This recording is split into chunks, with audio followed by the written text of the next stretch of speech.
y al cual hay que echarle todos los kilos posibles, ¿ok? Mucho éxito en sus calificaciones en todo lo que resta de las demás materias. Adelante, chicos, ustedes pueden. Estoy súper orgulloso de ustedes y en este momento inicio el complemento. Con esto les pienso ayudar para que les sirva de apoyo, llenar las partes que hacen falta desde la página 121 hasta el final del libro, que sería hasta la página, básicamente, te lo voy a decir, hasta la página 138. Por ejemplo, en la página 121 aparece una actividad que dice definir o tratar los temas de poder ejecutivo, legislativo y judicial. Estos tres poderes tienen varias características. Por ejemplo, el ejecutivo, en términos federales, se aboca sobre el presidente de la República. Es decir, el titular del ejecutivo es el presidente de la República. En términos del legislativo, a nivel federal, es la Cámara de Diputados y Senadores. El Poder Judicial a nivel federal es la Suprema Corte de Justicia de la Nación. Esto, si lo llevamos a plano estatal, quedaría de la siguiente forma. El Ejecutivo, en el plano estatal, es el gobernador del estado. El Legislativo, a nivel estatal, es el Congreso local. Son los diputados que tienen en el centro de la ciudad de Guadalajara un recinto especial llamado Palacio de Gobierno, en el cual hacen las sesiones al estilo de la Cámara de Diputados a nivel federal. Pero en el plano local. Y a nivel judicial están los tribunales de los estados, de cada uno de los estados a nivel estatal. Ahora, en el plano municipal, el jefe del ejecutivo a nivel municipal es el presidente municipal, así se le llama, ¿no? Y, por supuesto, en el legislativo están los síndicos, así se le llama en el plano municipal al poder legislativo. Y en el plano municipal del poder judicial son los jueces municipales, ¿ok? Eso es a partir de la página 111, es la actividad de la 111 para que la vayan llenando conforme van teniendo más información. Aquí está, se las ofrezco para que ya lo vayan llenando en el libro, ¿ok? Dice, en la actividad integradora de la página 113 les voy a compartir lo que podemos poner en la actividad integradora de la página 113.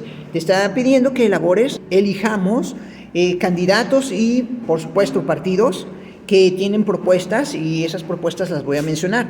Los partidos, como por ejemplo el PAN, la propuesta del PAN sería transparencia en el proceso del Tratado de Libre Comercio de América del Norte. Ese es un tratado que se firmó hace muchos años, pero que el PAN estaba buscando que el tratado beneficiara a México, ¿no? Con Estados Unidos, con respecto a Canadá y Estados Unidos. El PRD buscaba replantear, por ejemplo, el ahorro para el retiro, la cuestión del ahorro para el retiro, que fuera mucho más transparente y que fuera mucho más efectivo para los ciudadanos. Esto lo tenemos todos los mexicanos, una cuenta de ahorro para el retiro. Fue una propuesta del PRD. Del PRI, el Partido Revolucionario Institucional, lo que buscaba, la propuesta, por ejemplo, que hizo fue dar tabletas y computadoras a los estudiantes de toda la República. Esa era una propuesta que pues estamos viendo que no se ha resuelto, que no se ha dado, pero pues ahí estaba como tal. Luego, Movimiento Ciudadano lo que buscaba era el combate a la guerra sucia. Hay todavía muchísima cuestión en términos electorales, en los periodos electorales, la guerra sucia, cuando se tiran muy fuerte los candidatos entre sí y a veces se dicen mentiras que se convierten en verdades. Cuando una mentira se repite muchas veces, suele convertirse en verdad, y entonces a eso le podemos llamar guerra sucia en términos de momentos electorales, tiempos de elecciones, ¿no? Morena lo que buscaba era quitar el poder político a la Suprema Corte de Justicia de la Nación. Actualmente sigue Morena, Movimiento de Regeneración Nacional, buscando controlar la fuerza que tiene el poder judicial con la Suprema Corte de Justicia, que es bastante importante, y lo que quiere Morena es limitar el poder de ese poder, ¿no? De la Suprema Corte de Justicia, ¿no? El PT lo que buscaba era una reforma electoral, Partido del Trabajo, puedes poner PT, y PBM, o sea, Partido Verde Ecologista de México, buscaba fomentar una política forestal, pues es un partido ecologista, para la preservación de las áreas verdes, ¿no?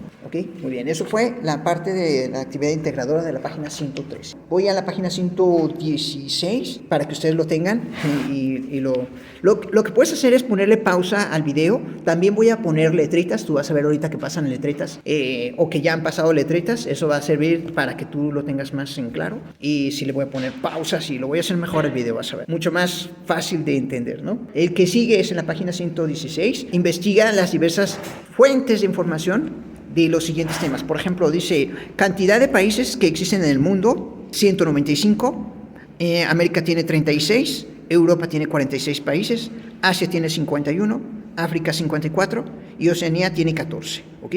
Después presenta 3 conceptos de globalización de fuentes diferentes. La globalización es un tema que se va a ver el próximo semestre en tu materia de ciudadanía mundial, es un tema muy importante. Va a abarcar muchísimo y por eso es importante que estés preparado para ese tema.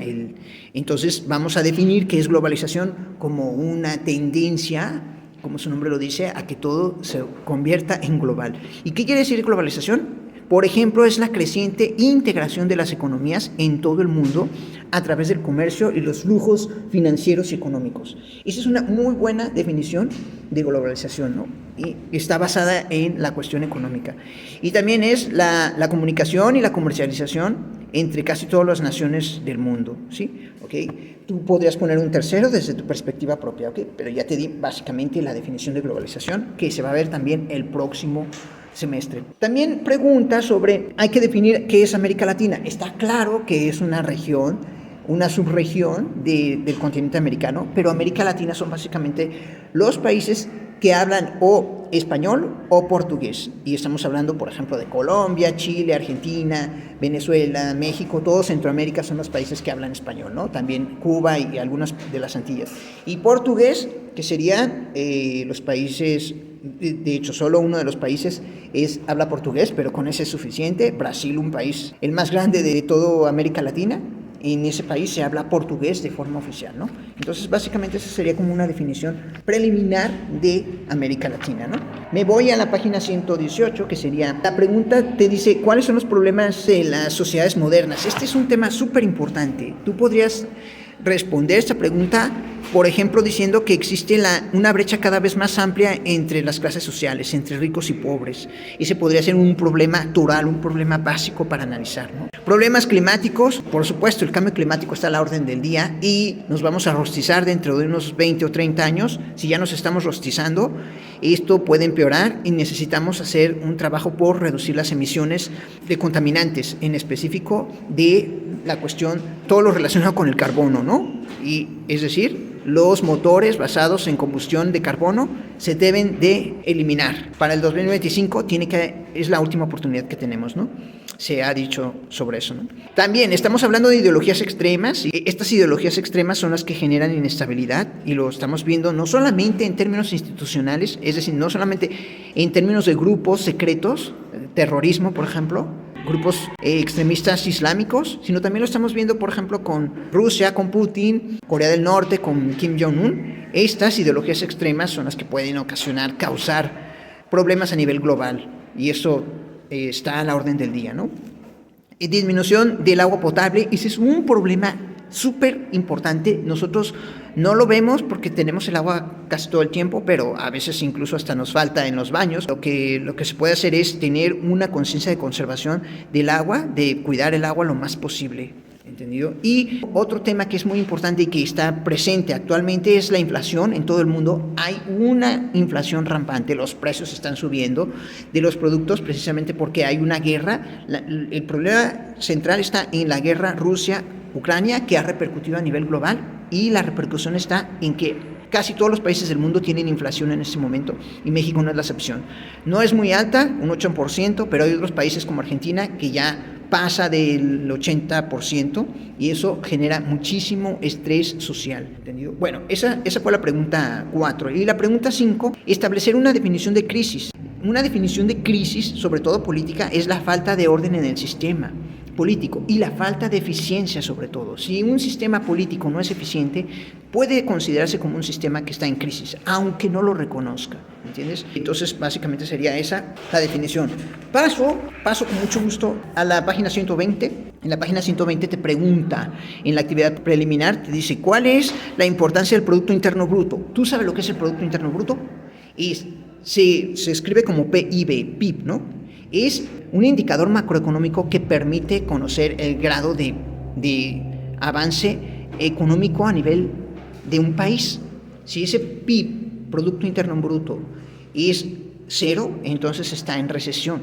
Si ese PIB es negativo, entonces el país se encuentra en una crisis económica. Y a partir más o menos de un 4%, podría decirse que es una economía sana, que está creciendo 4% cada año, el Producto Interno Bruto, entonces es una economía sana. ¿Y cuál es la situación actual de México? Pues que estamos en el orden del 2.5% de crecimiento anual, lo cual no es muy bueno, pero tampoco es malo. Sin embargo, el año próximo se prevé que el PIB va a ser todavía menor de 2.5%, así que hay que tener muchísimas precauciones y cuidar nuestro dinero el año próximo porque va a estar para abajo. ¿Ok? Entonces, básicamente esa es la respuesta a la pregunta número 1. La pregunta número 2 la vas a hacer tú porque no te puedo transmitir el gráfico. Hay que hacer un gráfico comparativo de estadísticas del lugar que ocupa México en la economía internacional, ¿ok? Estableciendo el Producto Interno Bruto, hay que hacer una pequeña gráfica, ¿ok? Basada en comparar con otros países, cómo está el Producto Interno Bruto. Y la tercera es los sectores productivos nacionales. Hay que tener muy en claro qué es la agricultura, por supuesto, agricultura y ganadería, del cual México es una potencia, pero Jalisco en especial también es una potencia. La minería y la manufactura es otro sector importante que tiene México, y la fabricación de maquinaria y equipo son los tres sectores en los que se puede estar México como potencia. Bueno, no es potencia propiamente, pero sí está bastante bien parado. Por eso el crecimiento de México se va a dar de 2.5% a final de este año, y el año próximo puede ser de 1.5%, porque sí estamos trabajando los mexicanos, sí estamos siendo productivos. Entonces eso es lo importante para nosotros. Sigo con la página 126. Dice: en la actividad elabora de forma individual un listado de propuestas para transformar nuestras realidades sociales. Fíjate lo que te propongo: reducir los impuestos a las gasolinas para que no aumente el precio de la gasolina, modernizar los automotores, es decir, cambiar a los motores limpios, es lo que había mencionado, ¿no? Entre otras. Bien, pasando a la actividad preliminar de lo que es la globalización, en la página 130 va a estar el tema precisamente de la globalización, que es el que mencionaba al principio del video. Sin embargo, necesitamos tener una idea clara de lo que significa la globalización. Y la globalización se define como redes sociales. Tú ya lo sabes, las redes sociales están a la orden del día y puedes tener acceso a ellas. Esto está globalizado. Son redes sociales que se pueden tener acceso en todo el mundo. Facebook lo puedes, si vivieras en Europa, Facebook podrías abrirlo fácilmente, ¿no? Por ejemplo, globalización es sinónimo de canciones populares. No me dejarán mentir que los grupos actualmente, o los cantantes actualmente, tienen éxito a nivel mundial, ¿no? Los que lanzan sus éxitos tienen carácter a nivel global. La bolsa de valores, en términos económicos, las bolsas de valores están interconectadas. Son sitios donde se intercambian recursos financieros para invertir entre las empresas, y al mismo tiempo esto es a nivel global. Tratados de libre comercio. Los tratados son casi globales en muchos aspectos. Por ejemplo, el tratado de libre comercio con Estados Unidos y Canadá. Vean el calado del tratado, que abarca 3 países, todo Norteamérica, ¿entiendes? Todo Norteamérica. Y así, hay muchísimos elementos que caracterizan a la globalización. Por ejemplo, las series y las películas. No me dejarás mentir que Netflix, por ejemplo, o Amazon Prime o Disney ya están globalizados, y tú puedes ver películas que vienen de muchos países desde esas plataformas, ¿no? Entonces, globalización es mucho de estos aspectos y otros más. Si tienes algunas ideas más, pues adelante, ¿no? Por último, ya casi para terminar el video, en la actividad preliminar de la página 134 dice: elabora una lista de 10 obligaciones que tiene un ciudadano. Esto es básico porque vamos a cerrar fuerte con formación ciudadana, y al cerrar fuerte, pues entonces voy sobre elaborar una lista de 10 obligaciones que tiene un ciudadano. Por ejemplo, defender la Constitución en las leyes. Cuando cumplas 18 años tendrás esa obligación, aunque por supuesto cada vez que tú lo descubras, tiene la obligación de comentar con los demás que las leyes no se están respetando, ¿ok? Obviamente, dice, otra de las obligaciones de los ciudadanos es estudiar por lo menos la educación básica. Eso ya lo tienes, entonces palomita para ti, ¿no? Eso es básico. Participar activamente en la comunidad. Por supuesto, si hay una iniciativa social, adelante, participa en ella.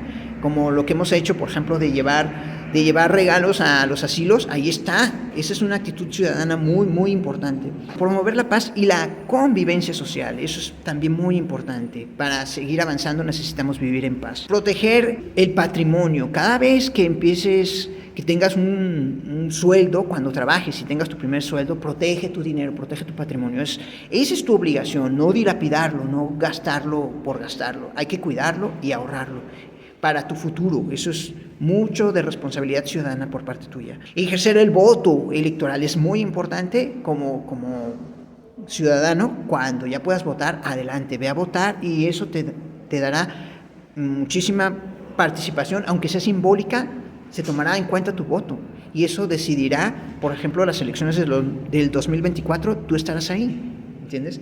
Y así. Y la última obligación fuerte, que yo diría que es muy importante, también es trabajar. Hay que trabajar, tarde o temprano va a llegar ese momento y tarde o temprano te vas a sentir orgulloso de que has trabajado, ¿entiendes? Y de que obtienes tu dinero por tu propio trabajo. Eso es muy, muy padre. Ok, por último, ya establezco qué significa el concepto de ciudadanía. ¿De dónde proviene la ciudadanía? Hemos estado hablando de dónde proviene la ciudadanía. Hemos estado hablando de qué es un ciudadano y para qué sirve ser ciudadano. Pues un ciudadano sirve para tener derechos y obligaciones y que se respeten tus derechos y también que ejerzas tus obligaciones, ¿entiendes? Pero entonces, ¿cuál es el origen?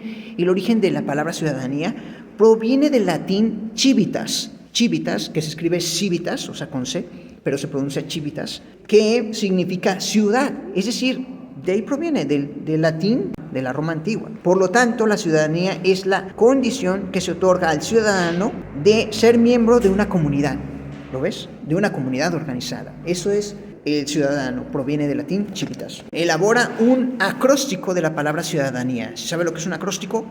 Pones palabra ciudadanía en vertical, vas completando con palabras toda la palabra, ¿no? Por ejemplo, ciudadanía en vertical. C de compromiso, I de integración, U de unión, D de derechos, A de acción, por ejemplo, ¿no? D de democracia, A de apoyo, N de normas, I de iniciativa y A de ayuda. Muy bien, con esto concluyo. Me llevé 20 minutos, espero que sirvan para completar todo lo demás. Y con esto, entregando todo esto, pues tienes los 40 puntos del libro, ¿ok? Entonces no es nada difícil, nada más seguir el video, ir completándolo, hacerle pausa, ponerle pausa cuando lo necesites y adelante. Bueno, muchas gracias, nos vemos en el siguiente. Dale like, comparte si es necesario, si es posible. No me importa si no estuvo bien el video, espero que sí haya estado bien, pero bueno, ya de aquí en adelante es todo tuyo y adelante. Muchas gracias y con todo lo demás, sacar puros dieces, ¿ok? Adelante, gracias, nos vemos, hasta la próxima, bye.